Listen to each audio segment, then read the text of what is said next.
നമസ്കാരം. നിളയൊരു വിശേഷങ്ങളിലേക്ക് സ്വാഗതം. തൃത്താല കപ്പൂരിൽ വീട്ടിൽ ആളില്ലാത്ത സമയം നോക്കി ദളിത് പെൺകുട്ടിയെ വിളിച്ചു വരുത്തി പീഡിപ്പിക്കാൻ ശ്രമിച്ച പ്രതിയെ ചാലിശ്ശേരി പോലീസ് പിടികൂടി. കപ്പൂർ എറവക്കാട് കൊള്ളനൂർ സ്വദേശി 54 വയസ്സുള്ള കിഴക്കുവീട്ടിൽ ഷിഹാബുദ്ദീനാണ് പോലീസിന്റെ പിടിയിലായത്. പ്രദേശത്തെ UDF നേതാവ് കൂടിയാണ് അറസ്റ്റിലായ ഷിഹാബുദ്ദീൻ. കഴിഞ്ഞ ദിവസം ഉച്ചയോടെയായിരുന്നു സംഭവം. വീട്ടിൽ ആരുമില്ലാത്ത സമയം നോക്കി വസ്ത്രങ്ങൾ നൽകാമെന്ന് പറഞ്ഞ ഇയാൾ പെൺകുട്ടിയെ വീട്ടിലേക്ക് വിളിച്ചു വരുത്തുകയായിരുന്നു. പീഡന ശ്രമത്തിനിടെ പെൺകുട്ടി ബഹളം വെച്ച് ഇറങ്ങിയോടി. തുടർന്ന് മാതാപിതാക്കളുമായി ചാലിശ്ശേരി പോലീസിൽ പരാതി നൽകി. പ്രതിക്കെതിരെ പോക്സോ കേസ് ചുമത്തി അറസ്റ്റ് ചെയ്തു. തൃത്താലയിൽ തോടരികിലെ പനയുടെ ചുവട്ടിൽ കുടത്തിൽ സൂക്ഷിച്ച വാഷ് തൃത്താല എക്സൈസ് പിടികൂടി. കൂറ്റനാട് പെരിങ്ങോട് ഭാഗത്തെ പൊതുതോടിന് സമീപത്തു നിന്നാണ് വാഷ് പിടികൂടിയത്. തോടിന്റെ ഇടതുവശത്തുള്ള പനയുടെ സമീപം 18 ലിറ്റർ കൊള്ളുന്ന 2 പ്ലാസ്റ്റിക് കുടങ്ങളിലായാണ് 36 ലിറ്റർ വാഷ് സൂക്ഷിച്ചിരുന്നത്. സംഭവത്തിൽ കേരള അബ്കാരി ആക്ട് പ്രകാരം കേസെടുത്ത് പ്രതികൾക്കായുള്ള അന്വേഷണം ഊർജിതമാക്കി. തൃത്താല എക്സൈസ് റേഞ്ച് ഓഫീസിലെ assistant excise inspector KA Manoharan, preventive officer Subeesh, civil excise ഓഫീസർമാരായ അനീഷ്, EV അശ്വന്ത് എന്നിവർ ഉൾപ്പെട്ട സംഘമാണ് വാഷ് പിടിച്ചെടുത്തത്. ചാലിശ്ശേരി പോലീസ് സ്റ്റേഷന് പുതിയ കെട്ടിടം ഉൾപ്പെടെയുള്ള സൗകര്യങ്ങൾ ഒരുക്കണമെന്ന് നിയമസഭയിൽ VT ബൽറാം. പരിഗണിക്കാമെന്ന മറുപടി നൽകി ആഭ്യന്തരമന്ത്രി രമേശ് ചെന്നിത്തല. ചാലിശ്ശേരി പോലീസ് സ്റ്റേഷന് പുതിയ കെട്ടിടവും സ്റ്റാഫ് ക്വാർട്ടേഴ്സും നിർമ്മിക്കേണ്ടതിന്റെ ആവശ്യകതയാണ് കഴിഞ്ഞ ദിവസം VT ബൽറാം MLA നിയമസഭയിൽ അവതരിപ്പിച്ചത്. സർ, പല സ്ഥലങ്ങളിലും പോലീസിന്റെ അടിസ്ഥാന സൗകര്യങ്ങൾ അവർക്കുള്ള പ്രവൃത്തി മുന്നോട്ട് കൊണ്ടുപോകാൻ പറ്റുന്ന സാഹചര്യത്തിലല്ല നിൽക്കുന്നത്. പോലീസ് സ്റ്റേഷനുകളുടെ അവസ്ഥ അടിസ്ഥാന സൗകര്യത്തിന്റെ കാര്യത്തിൽ വലിയ പരിതാപകരമാണ്. ഉദാഹരണം പറയാം, എന്റെ മണ്ഡലം ചാലിശ്ശേരിയിൽ വലിയ സ്റ്റേഷനാണ്, ഒരുപാട് ഏരിയ ഒക്കെ ഉണ്ട്. പക്ഷെ കാലങ്ങളായി കാലപ്പഴക്കം വന്ന ഇടിഞ്ഞു പൊളിഞ്ഞ് പാമ്പും പഴുതാരിയൊക്കെ കയറി ഇറങ്ങുന്ന കെട്ടിടവും അവരുടെ ക്വാർട്ടേഴ്സും ഒക്കെയാണ് ഉള്ളത്. അപ്പൊ പ്രത്യേകമായിട്ടുള്ള ശ്രദ്ധ ചെലുത്തിക്കൊണ്ട് അങ്ങ് ഇത്തരം പോലീസ് സ്റ്റേഷനുകളുടെ അടിസ്ഥാന സൗകര്യ വികസനത്തിനും പുതിയ കെട്ടിടത്തിനും ഒക്കെ പ്രത്യേകമായിട്ടുള്ള ഫണ്ട് അനുവദിക്കാൻ വേണ്ടി തയ്യാറാകുമോ? സർ, കേന്ദ്ര ഗവൺമെന്റ് തന്നെ പോലീസ് മോഡേണൈസേഷന് ഫണ്ട് അനുവദിക്കാറുണ്ട്. ഇത്തവണയും ഫണ്ട് ലഭിച്ചിട്ടുണ്ട്. നമ്മൾ മുൻഗണനാ ക്രമത്തിൽ ഏത് പോലീസ് സ്റ്റേഷനാണ് ഏറ്റവും മോശമായ നിലയിലുള്ളത് എന്ന് കണ്ടെത്തി ആ പോലീസ് സ്റ്റേഷനുകൾ പുതിയ കെട്ടിടങ്ങൾ നിർമ്മിക്കാൻ പോലീസ് ഹൌസിംഗ് കൺസ്ട്രക്ഷൻ കോർപ്പറേഷൻ നടപടികൾ സ്വീകരിച്ചു വരികയാണ്. ചാലിശ്ശേരി പോലീസ് സ്റ്റേഷൻ തീർച്ചയായിട്ടും മോശമായ സ്ഥിതിയിലാണെങ്കിൽ അത് പരിഗണന നൽകും എന്ന് ബഹുമാനപ്പെട്ട മെമ്പറെ അങ്ങയിലൂടെ ഞാൻ അറിയിക്കുകയാണ്. റെയിൽപാതയുടെ അറ്റകുറ്റപ്പണികൾക്കായി പട്ടാമ്പി പള്ളിപ്പുറം പാതയിലെ പാലത്തറ റെയിൽവേ ഗേറ്റ് അടച്ചിട്ടതോടെ ഇതിലൂടെയുള്ള യാത്രാ ദുരിതത്തിൽ നാട്ടുകാർ. ഈ മാസം 28 വരെയാണ് ഗേറ്റ് അടച്ചിട്ടിരിക്കുന്നത്.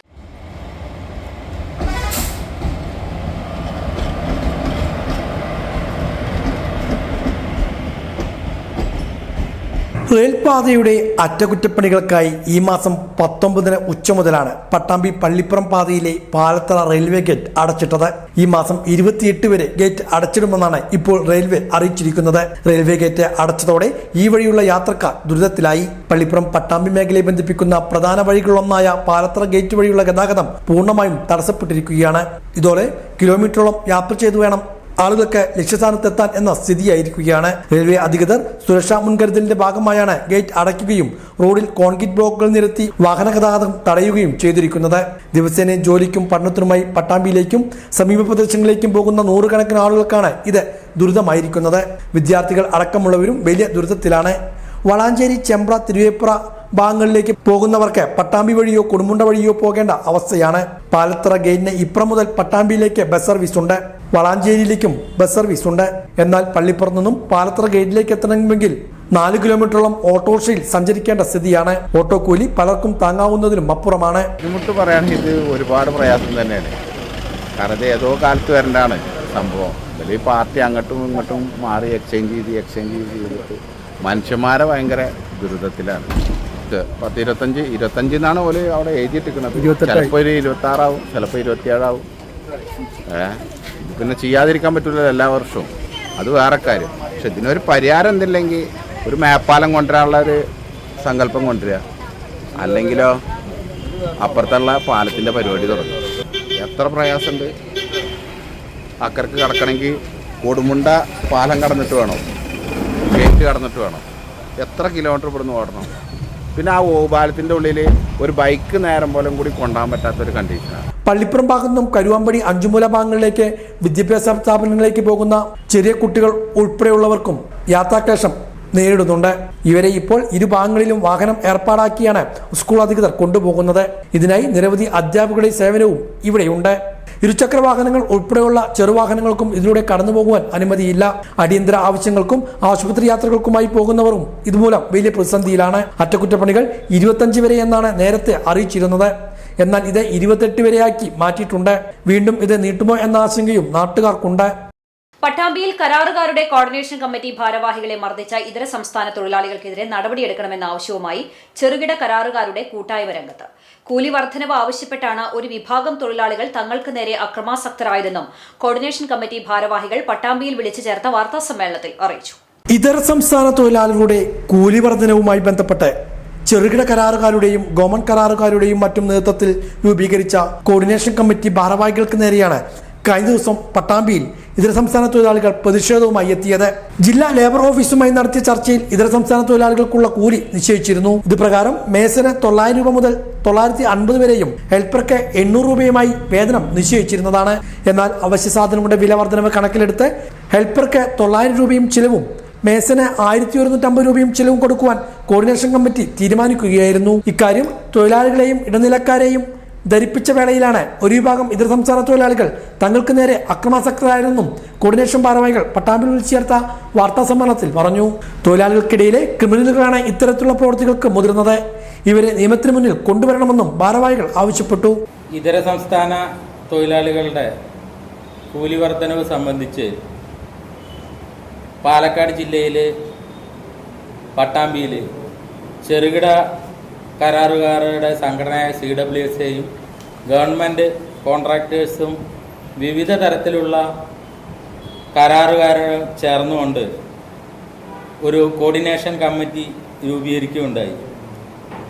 ഈ കമ്മിറ്റിയിൽ ഉയർന്ന പ്രശ്നങ്ങളനുസരിച്ച് ഇതര സംസ്ഥാന തൊഴിലാളികളുടെ കൂലി വർധനവിൻ്റെ വിഷയം സംബന്ധിച്ച് ചർച്ച ചെയ്യുകയും അതിൻ്റെ അടിസ്ഥാനത്തിൽ ഈ committee Pattambi police station, municipality, labour officer എന്നിവർക്ക് ബന്ധപ്പെട്ട അധികാരികൾക്ക് ഒരു പരാതി നൽകുകയുണ്ടായി. അതിൻ്റെ അടിസ്ഥാനത്തിൽ ലേബർ ഓഫീസർ, പാലക്കാട് ജില്ലാ ലേബർ ഓഫീസറും CWSAയും ഗവൺമെൻറ് കോൺട്രാക്ടേഴ്സും തൊഴിലാളികളുടെ ഇടനിലക്കാരുടെ സംഘടനയായ CMOSമായി ചർച്ച നടത്തിയതിൻ്റെ അടിസ്ഥാനത്തിൽ കൂലി നിശ്ചയിക്കുകയുണ്ടായി. തൊഴിലാളികൾക്കിടയിലെ ഇടനിലക്കാരാണ് വേതനം വർദ്ധിപ്പിക്കണമെന്ന ആവശ്യവുമായി രംഗത്തെത്തുന്നത്. നിലവിലെ കൂലിയിൽ ജോലി ചെയ്യുവാൻ താല്പര്യമുള്ളവരെ പോലും ഇത്തരക്കാർ ബലപ്രയോഗം നടത്തി വിലക്കുന്ന സമീപനമാണ് സ്വീകരിക്കുന്നതെന്നും കോർഡിനേഷൻ കമ്മിറ്റി ഭാരവാഹികൾ പറഞ്ഞു. 700 രൂപ സ്ത്രീകൾക്കും 800 രൂപ പുരുഷന്മാർക്കുമായിരുന്നു നമ്മൾ കൊടുത്തിരുന്നത്. ആ കൊടുത്തിരുന്ന ശമ്പളം ഇവർ നാട്ടിലേക്ക് പോയി ഇവിടെ ആളുകൾ കുറവായി എന്നതിൻ്റെ അടിസ്ഥാനത്തിൽ അവരത് ആ സമയം നോക്കി നമ്മൾ 900, 1000 പിന്നെ ഇങ്ങനെ കൂട്ടിയ ഓരോ വീടും ആളുകൾക്ക് അനുസരിച്ച് വാങ്ങുകയുണ്ടായത്. അതായത് ഇവിടെ വന്നതിന് ശേഷം നമ്മൾ അവർ കൃത്യമായി അവരോട് ഇടപെടുകയും അവരോട് ഈ ഏകോപന സമിതി രൂപീകരിച്ചതിന് ശേഷം നമ്മൾ അവിടെ മറ്റേ ബസ് സ്റ്റാൻഡിൽ ചെന്ന് പറഞ്ഞു, ഇതാണ് രീതി, ഇതാണ് ശമ്പളം, ഇതിനേക്കാൾ കൂടുതൽ ഇപ്പോൾ സാഹചര്യത്തിൽ കൂട്ടാനും കഴിയില്ല. ഇത് ലേബർ ഓഫീസർ നിശ്ചയിച്ച തുക 800 രൂപ ഹെൽപ്പർക്കാണ്. ആ ഹെൽപ്പറുടെ 800 രൂപ എന്നുള്ളത് അവരുടെ അടിസ്ഥാന വേതനാണ്. അത് അവർ ഫുഡ്, അതുപോലെ അവരുടെ യാത്രാ ചെലവ് ഒക്കെ ഉൾപ്പെടെ 800 രൂപയിൽ ഉൾപ്പെടാം എന്നാണ്. നമ്മൾ 900 രൂപ കൊടുക്കുക എന്നത് ആ 900 രൂപയുടെ പുറമെ ആ 900 രൂപ അവരെ കയ്യിൽ നിർബന്ധമായി കിട്ടും. അവരെ ഭക്ഷണം നമ്മൾ കൊടുക്കും, അവരുടെ യാത്രാ ചെലവ് കൊടുക്കും. ഇത്രയും കാര്യങ്ങൾ നമ്മൾ 900-ന് പുറമെ അവർക്ക് ചെയ്യുന്നുണ്ട്. അതുപോലെ തന്നെ മേശൻ സ്കിൽഡ് ലേബേഴ്സ് അവർക്ക് 1150 രൂപയും അവരുടെ വേതനമായിട്ടും അതുപോലെ അവർക്ക് മറ്റേ ചെലവ് കാര്യങ്ങളൊക്കെ നമ്മൾ ചെയ്യും. ഇത്രയും കാര്യങ്ങളാണ് നമ്മൾ ചെയ്യുന്നത്. അവിടെ ഉണ്ടായിട്ടുള്ള വേറൊരു പ്രശ്നം എന്താ വെച്ചാൽ 900 രൂപക്ക് പണിക്ക് വരാൻ തയ്യാറായിട്ടുള്ള കൂലിക്കാരവിടെ ഉണ്ട്. പണിക്കാർ 900 രൂപക്ക് വരാൻ തയ്യാറായിട്ടുള്ള ആളുകളുണ്ട്. അതിൽ ഇടനിലക്കാരായി നിൽക്കുന്ന ഏജന്റുമാരാണ് പട്ടാമ്പിയിലെ ബസ് സ്റ്റാൻഡിൽ ഇപ്പോൾ തൊഴിലാളികൾക്കിടയിൽ ഉണ്ടാക്കിയിട്ടുള്ള പ്രശ്നത്തിന്റെ ഒന്നാമത്തെ ഉത്തരവാദി. കരാറുകാർക്കെതിരെയുള്ള പ്രചരണങ്ങൾ അടിസ്ഥാനരഹിതമാണ്. തൊഴിലാളി ക്ഷേമം നേരിട്ട വേളയിൽ പ്രവൃത്തികൾ മുടങ്ങാതിരിക്കാൻ അധിക വേതനം നൽകിയിരുന്നുവെങ്കിലും അത് തുടരാൻ കഴിയില്ലെന്നും ഇവർ വ്യക്തമാക്കി. വാർത്താ സമ്മേളനത്തിൽ coordination committee chairman MA Yusuf, secretary Arikumar, treasurer Ibrahim, KP Kamal, Aamir എന്നിവർ ഇതേക്കുറിച്ച് വിശദീകരിച്ചു. ഇന്നലത്തെ കാര്യം എന്ന് പറഞ്ഞാല് ഞങ്ങള് 2-3 ദിവസമായിട്ട് ബസ് സ്റ്റാൻഡിന്റെ അവിടെ രാവിലെ നേരത്തെ എത്താറുണ്ട്. ഈ കൂലിക്കാണെങ്കിൽ മാത്രം കോൺട്രാക്ടേഴ്സ് ആളുകളെ വിളിച്ചാൽ മതി എന്ന് ഞങ്ങൾ പറഞ്ഞത് ശരിയാണ്. പക്ഷേ സ്ത്രീകളെ ഉപയോഗിച്ച് ഈ അന്യ സംസ്ഥാന തൊഴിലാളികൾ കോൺട്രാക്ടേഴ്സിനെ നേരിടുന്ന ഒരു അവസ്ഥയാണ് ഇന്നലെ ഉണ്ടായത്. പക്ഷേ വാർത്തകൾ നേരെ തിരിച്ചും വന്നു. അവരാണ് പട്ടാമ്പിയിൽ വളരെ പ്രകോപനം സൃഷ്ടിച്ച് ബസ് തടയുകയും അതേമാതിരി പോലീസ് സ്റ്റേഷൻ ഉപരോധിക്കുകയുണ്ടായത്. കാൽപന്ത് കളിയുടെ ലോകകപ്പ് ആവേശത്തെ നെഞ്ചിലേറ്റുന്ന ഫുട്ബോൾ പ്രേമികൾക്കായി കളി കാണാൻ വൻ സജ്ജീകരണത്തോടൊപ്പം ഭക്ഷണവും ഒരുക്കി ചാലിശ്ശേരി കൈരളി ഫുട്ബോൾ സെന്റർ സാംസ്കാരിക കേന്ദ്രം. ചാലിശ്ശേരിയിലെയും പരിസര പ്രദേശങ്ങളിലെയും കായിക പ്രേമികൾക്ക് ഒത്തുകൂടാനും ലോകകപ്പ് മത്സരങ്ങൾ തത്സമയം ആസ്വദിക്കാനുമായി വിപുലമായ ക്രമീകരണങ്ങളാണ് ക്ലബിന്റെ നേതൃത്വത്തിൽ ഒരുക്കിയത്. കളി കാണാൻ എത്തുന്ന ആരാധകർക്ക് ഇരട്ടി മധുരമേകാനാണ് സംഘാടകർ ഭക്ഷണവും ഒരുക്കിയത്. രാത്രിയിലാണ് മത്സരമെങ്കിൽ ചൂടൻ ബിരിയാണിയാണ് ഫുട്ബോൾ പ്രേമികളെ കാത്തിരിക്കുന്നത്. എന്നാൽ മത്സരങ്ങൾ പുലർച്ചെയാണെങ്കിൽ ഉറക്കം തൂങ്ങാതെ കളി കാണാൻ ചുടുചായയും പലഹാരങ്ങളും ക്ലബ്ബ് പരിസരത്ത് സജ്ജമാക്കും. തിയേറ്റർ എക്സ്പീരിയൻസ് സമ്മാനിക്കുന്ന HD ദൃശ്യ മികവോടെയാണ് മത്സരങ്ങൾ വലിയ ബിഗ് സ്ക്രീനിൽ പ്രദർശിപ്പിക്കുന്നത്. കാൽപന്ത് കളിയുടെ ഓരോ ചടുല നിമിഷങ്ങളും ഒട്ടും ചോർന്നു പോകാതെ നേരിട്ട് കാണാൻ വലിയ ജനപങ്കാളിത്തമാണ് ഓരോ ദിവസവും കൈരളി ക്ലബ്ബ് പരിസരത്ത് കാണുന്നത്. നാടിന്റെ ഫുട്ബോൾ ആവേശം ഒന്നിച്ചു പങ്കിടാനുള്ള മികച്ചൊരു വേദിയായി മാറിയിരിക്കുകയാണ് ഈ സാംസ്കാരിക കേന്ദ്രം. പാലക്കാട് ജില്ലാ പഞ്ചായത്ത് കപ്പൂർ ഡിവിഷൻ അംഗം TK സുനിൽകുമാർ തന്റെ ഡിവിഷൻ പരിധിയിലെ പഞ്ചായത്തുകളിൽപ്പെട്ട ഭിന്നശേഷിക്കാരായ 50-ലധികം പേർക്ക് സ്നേഹോപഹാരമായി വീൽ ചെയറുകൾ നൽകി. തൃത്തല MLA VT ബൽറാം വിതരണോദ്ഘാടനം നിർവഹിച്ചു. KPCC നിർവാഹക സമിതി അംഗം CV ബാലചന്ദ്രൻ മുഖ്യപ്രഭാഷണം നടത്തി. TK സുനിൽകുമാർ അധ്യക്ഷത വഹിച്ചു. മുസ്ലിം ലീഗ് ജില്ലാ general secretary PES Salam, DCC general സെക്രട്ടറിമാരായ P Balakrishnan, P Balan, PV Muhammad Ali, K Babunasar, P Madhavadas, PK Fawas, block Congress committee പ്രസിഡന്റുമാരായ റഷീദ് കൊഴിക്കര, വിനോദ് കാങ്കത്ത്, CM അലി, ഗ്രാമപഞ്ചായത്ത് പ്രസിഡന്റുമാർ, ബ്ലോക്ക് പഞ്ചായത്ത് അംഗങ്ങൾ തുടങ്ങിയവർ സംസാരിച്ചു. രാസവള വില വർധനവ് പിൻവലിക്കണമെന്ന് കേരള കർഷക സംഘം തൃത്താല ഏരിയ സമ്മേളനം ആവശ്യപ്പെട്ടു. ഞാങ്ങാട്ടിയിൽ നടന്ന സമ്മേളനം സംസ്ഥാന വൈസ് പ്രസിഡന്റ് CK രാജേന്ദ്രൻ ഉദ്ഘാടനം ചെയ്തു. പട്ടാമ്പി ഞാങ്ങാട്ടി ചോലക്കൽ കല്യാണ മണ്ഡപത്തിൽ വെച്ചാണ് കേരള കർഷക സംഘം തൃത്താല ഏരിയ സമ്മേളനം സംഘടിപ്പിച്ചത്.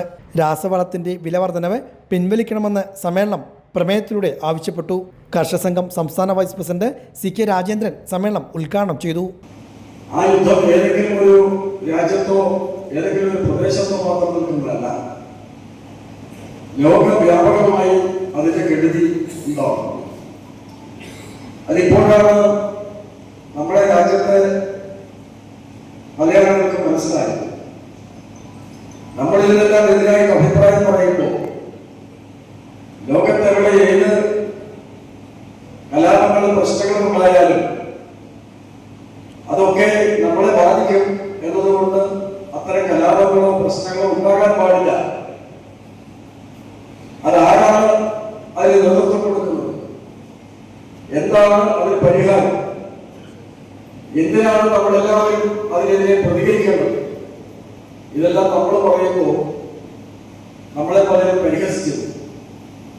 എന്നാൽ ഇപ്പോ അക്കൂട്ടർക്ക് ബോധ്യമായി ലോകത്തെവിടെ എന്ത് ചലനങ്ങൾ ഉണ്ടായാലും അത് നമ്മുടെ കാർഷിക മേഖലയെയും നമ്മുടെ പ്രദേശത്തെ ജനങ്ങളുടെ ജീവിതത്തെയും ഒക്കെ ബാധിക്കും. അതുകൊണ്ട് അതിസങ്കീർണമായ ഒരു സാഹചര്യത്തിലൂടെയാണ് ലോകം കടന്നത്. പ്രത്യേകിച്ചും രണ്ടാമത് ട്രംപ് അധികാരത്തിൽ വന്നതിന് ശേഷം ട്രംപിന്റെ താരിഫ് നയം. ഏരിയ പ്രസിഡന്റ് PK ബാലചന്ദ്രൻ അധ്യക്ഷനായിരുന്നു. ഏരിയ സെക്രട്ടറി A കൃഷ്ണകുമാർ പ്രവർത്തന റിപ്പോർട്ടും ഏരിയ ട്രഷറർ K ഷംസു വരവുചെലവ് കണക്കും അവതരിപ്പിച്ചു. ജില്ലാ സെക്രട്ടറി MR മുരളി, സംസ്ഥാന കമ്മിറ്റി അംഗങ്ങളായ ജോസ് മാത്യൂസ്, ശോഭന പ്രസാദ്, ജില്ലാ joint secretary U Ajaykumar, TP Muhammad, V Aniruddhan, AV Ramadas തുടങ്ങിയവരും പങ്കെടുത്ത് സംസാരിച്ചു. KA ഷംസുവിനെ പ്രസിഡന്റായും PK ബാലചന്ദ്രനെ സെക്രട്ടറിയായും VP രാജനെ ട്രഷററായുമുള്ള ഭാരവാഹികളെ തിരഞ്ഞെടുത്തു. Perumannur 6ാം ward Indian national Congress committee ആദരം 2026 എന്ന പേരിൽ SSLC +2 LSS ഡിഗ്രി പരീക്ഷകളിൽ ഉന്നത വിജയം കരസ്ഥമാക്കിയ വിദ്യാർത്ഥികളെ അനുമോദിച്ചു. ചാലിശ്ശേരി മണ്ഡലം Congress committee vice president Nandan Perumannur അധ്യക്ഷത വഹിച്ചു. Thrithala MLA advocate VT Balram ഉദ്ഘാടനം ചെയ്തു. യോഗത്തിൽ KPCC നിർവാഹക സമിതി അംഗം CB ബാലചന്ദ്രൻ മാസ്റ്റർ മുഖ്യാതിഥിയായി. 2025-26 വർഷം SSLC +2 LSS ഡിഗ്രി പരീക്ഷകളിൽ ഉന്നത വിജയം നേടിയ വിദ്യാർത്ഥികളെയും അബാക്കസ് ജൂനിയർ സംസ്ഥാന തലത്തിൽ 1ാം റാങ്ക് കരസ്ഥമാക്കിയ മിഥുൻ K ഹരിദാസിനെയും VT ബൽറാം MLA മൊമെന്റോ നൽകി അനുമോദിച്ചു. ചടങ്ങിൽ DCC general secretary K Babunasar, ജില്ലാ panchayat member TK Sunilkumar, panchayat president Ramla Veerankutty, block panchayat member Hussain Puliyanjalil, panchayat vice president Suresh Babu, മണ്ഡലം സെക്രട്ടറി ഗോപിനാഥൻ കുറുപ്പത്ത്, മണ്ഡലം വൈസ് പ്രസിഡന്റ് പ്രദീപ് ചെറുവാശ്ശേരി തുടങ്ങിയവർ പങ്കെടുത്തു. ചങ്ങരംകുളം മൂക്കുതലയിൽ ബേക്കറി ജീവനക്കാരനെ താമസ സ്ഥലത്ത് മരിച്ച നിലയിൽ കണ്ടെത്തി. എരമംഗലത്ത് താമസിച്ചിരുന്ന തൊട്ടില് വളപ്പിൽ 46 വയസ്സുള്ള ഹരിദാസനാണ് മരിച്ചത്. മൂക്കുതല വാരിയർ മൂലയിൽ പ്രവർത്തിക്കുന്ന മിച്ചൂസ് ബേക്കറിയിൽ ജീവനക്കാരനായിരുന്നു ഹരിദാസൻ. ബേക്കറിക്ക് പുറകിലെ മുറിയിലാണ് താമസിച്ചിരുന്നത്. കട തുറക്കാൻ വൈകിയതോടെ മറ്റ് ജീവനക്കാർ ഇയാൾ താമസിച്ചിരുന്ന മുറിയിൽ നോക്കിയപ്പോഴാണ് മരിച്ച നിലയിൽ കണ്ടെത്തിയത്. ചങ്ങരംകുളം SI നസിയ M സാഹിബിന്റെ നേതൃത്വത്തിൽ പോലീസ് എത്തി നടപടികൾ പൂർത്തിയാക്കി. പോസ്റ്റ്മോർട്ടത്തിന് ശേഷം മൃതദേഹം ബന്ധുക്കൾക്ക് വിട്ടു നൽകി.